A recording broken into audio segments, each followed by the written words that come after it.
कल्याणि शाम्भवी प्रसीद वेदविनुते जगदम्ब नमोऽस्तुते जगतामादिभूता त्वं जगत्त्वं जगदाश्रया एकाप्यनेकरूपासि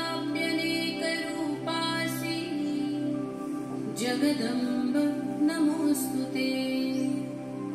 सृष्टिस्थितिविनाशानां हेतुभूते मुनिस्तुते प्रसीद देवविनुते जगदम्ब नमोऽस्तुते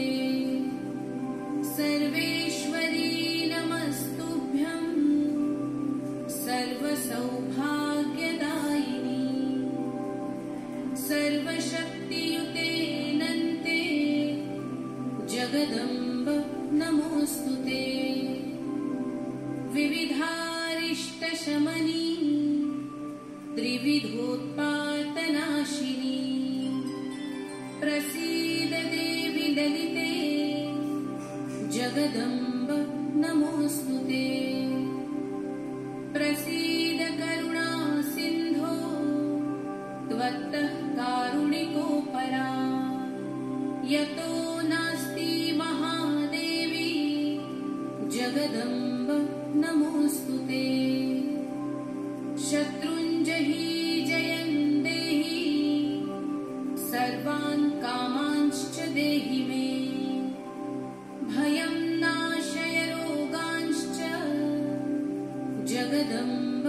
नमोऽस्तुते जगदम्ब नमोऽस्तुते हिते जय शम्भोर्दयिते महामते कुलदेवी नमोऽस्तुते सदा हृदि मे तिष्ठ यतोऽसि सर्वदा तुळजापुरवासिन्या देव्यः स्तोत्रमिदं परं यः पठेत् प्रयतो भक्त्या सर्वान् कामान् स आप्नुयात् इति श्री वासुदेवानन्द सरस्वती विरचितम् श्री